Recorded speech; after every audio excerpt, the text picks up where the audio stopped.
और टहलते टहलते वो योजना बना लेते हैं और दौड़ते हुए जाते हैं। सबके चादर खींचते हैं, उठो उठो जल्दी उठो, तुम यहाँ पर सो रहे हो, जल्दी उठो। और दौड़ते द्रौपदी के शिविर में जाते हैं, द्रौपदी उठ जल्दी से तैयार हो जा। पांडव कहते हैं क्या हुआ कि सब क्यों नींद से जगा रहे हो, अभी सोने दो, अभी थकान दूर नहीं हुई है। कहते हैं तुम तो सो रहे हो और वहां पितामह भीष्म ने प्रतिज्ञा कर ली है कि मैं पांचों पांडवों को युद्ध में मार दूंगा। वो हमें नहीं पता, वो रक्षा का भार आपके ऊपर, आप जानो, हमें सोने दो, हम तो सो रहे हैं, सुबह उठेंगे तब देखा जाएगा। कोई ऐसा हो सकता है जिसको ये पता लगे कि उसकी मृत्यु होने वाली है और वो आराम से सोए? एक भक्त के ही अंदर ऐसा विश्वास हो सकता है कि भगवान उसकी अवश्य रक्षा करेंगे, चाहे कुछ भी हो जाए। उधर द्रौपदी को जगाते हैं कि द्रौपदी ये सखी जल्दी उठ, तेरे सौभाग्य पर संकट आने वाला है। द्रौपदी ने कहती भैया क्यों जगा रहे हो, मुझे सोने दो, रक्षा का भार आपने ले रखा है। कह रहे मैंने रक्षा का भार तो ले रखा है, लेकिन मैं डायरेक्ट नहीं कर सकता, तुझे माध्यम बनना पड़ेगा, तुझे मेरी सहायता करनी पड़ेगी। कि मैं तुम्हारी सहायता क्यों करूं, समस्त संसार, समस्त त्रिलोकी, समस्त चराचर तो आपके सहारे हैं, आपकी सहायता के अधीन है, आपकी इच्छा मात्र से सारे काम हो सकते हैं। कहते हैं द्रौपदी अभी ये प्रवचन करने का समय नहीं, जल्दी उठो, जल्दी से तैयार हो। भगवान के कथन अनुसार द्रौपदी जल्दी से तैयार होती है और कहती चल मेरे साथ जल्दी से चल। और जल्दी जल्दी भगवान जाते हैं और कहते हैं, इसको समझा के भेजते हैं कि घूंघट करके जाना और भगवान पितामह भीष्म जो हैं ध्यान में बैठे हैं, उनके जाके चरण स्पर्श करना। तो जब इस तरह से द्रौपदी को समझाते हैं तो द्रौपदी जाती है और कहते हैं अपने पैर के जूते भी उतार दे और पैर के पायरू उतार दे, जिससे शोर ना हो, जिससे पितामह भीष्म नेत्र खोलकर ना देख ले कि कौन आया। और द्रौपदी जाती है दबे पांव और पितामह भीष्म के चरण स्पर्श करती है, पंचांग प्रणाम करते हुए, दंडवत प्रणाम करते हुए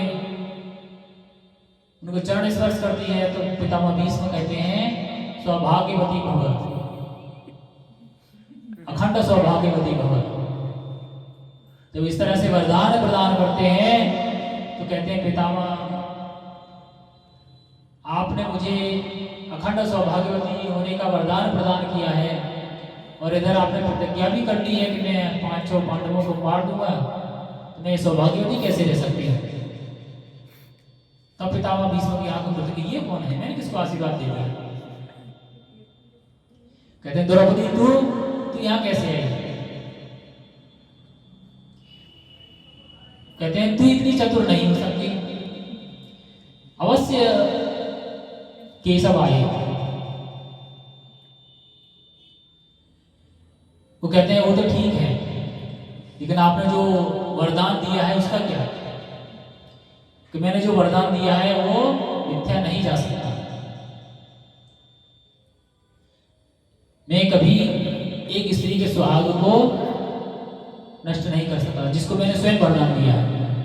वो कहते हैं कि हे केशव आप मेरे समक्ष प्रकट होइए, मुझे आपसे बात करनी है। कहते हैं कि फिर कहते हैं कि हे केशव आपने मेरे साथ ये किया दुर्योधन, द्रौपदी इतनी चतुर नहीं है, वो आपकी योजना के अनुसार ही आई है, आपने मेरे वचन को तोड़वाया है। जिस प्रकार से आपने मेरे वचन को तोड़वाया है, मैं प्रतिज्ञा करता हूं कल मैं आपके वचन को तोड़वा के रहूंगा। इस तरह से जब भगवान से भीष्म पितामह कहते हैं कि मैं आपके वचन को तोड़वाऊंगा, तो भगवान कहते हैं तथास्तु, तुम्हारे जैसे भक्त के लिए तो मैं अपने प्राण भी दे सकता हूं, वचन तो क्या चीज है। प्रातः काल होते ही दोनों सेनाएं आमने सामने पहुंचती हैं पितामह भीष्म युद्ध आरंभ करते हैं। युद्ध आरंभ होता है और भगवान अर्जुन के रथ को लेकर जानबूझ के भीष्म पितामह के समक्ष लाकर खड़ा कर देते हैं। 9 दिन बीत गए, अब तक पितामह भीष्म और अर्जुन का आमना सामना नहीं हुआ था। जान के युद्ध में भगवान श्री कृष्ण के रथ को ले जाकर खड़ा कर देते हैं। और पितामह भीष्म को याद था कि मैं इनका वचन को तोड़वा के रहूंगा, ये तो जान के मेरे सामने आए हैं। पितामह भीष्म क्रोध में बाणों की वर्षा आरंभ करते हैं। इतना तेज बाणों की वर्षा आरंभ करते हैं कि अर्जुन को संभलने का मौका नहीं मिलता है। महाभारत में ऐसा वर्णन है कि पितामह इतना स्पीड से तरकस से बाण निकालते हैं, प्रहार करते हैं, उनका हाथ जैसे घूमता है, इस तरह से चक्र के समान दिखाई देने लगता है। और उनकी अवस्था 450 वर्ष, 4 पीढ़ियां बीत चुकी थी उनके रहते हुए। यहाँ 60 वर्ष के बुढ़े को हाथ उठाना मुश्किल होता है और युद्ध भूमि को खड़े होकर इसमें तेजी से बाण चला रहे हैं। एक नव युवक उनके समक्ष खड़ा नहीं हो पा रहा है। उन्हें प्रहार तो करना दूर की बात है, उनके बाण का प्रहार बचाने में परेशान है। अर्जुन को पसीना आ गया और पितामह भीष्म बाणों की प्रहार करना बंद नहीं करते। जब देखते हैं कि कृष्ण भगवान देखते हैं कि अर्जुन को पसीना आ गया है, तो क्रोध में भरकर क्या करते हैं, रथ से कूद जाते हैं और वहां जो रथ का टूटा हुआ पहिया है उसको उठाकर धारण कर लेते हैं, उसी का चक्र बना लेते हैं और भीष्म पिता पर प्रहार करने के लिए दौड़ने लगते हैं।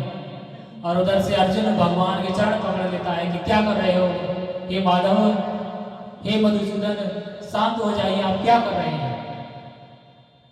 पितामह भीष्म क्या करते हैं, जब इस तरह से देखते हैं तो वो हथियार त्याग देते हैं और हाथ जोड़कर खड़े हो जाते हैं कि प्रभु, मैंने अपना प्रयास सफल किया, आप जो चाहें वो मेरा कर सकते हैं। जैसे ही पितामह भीष्म निहत्थे होते हैं, भगवान अर्जुन को धक्का मारते हैं, क्या कर रहा है, जल्दी से चारों पे पहुंच, और अपना गांडी उठाकर पितामह पर प्रहार करें।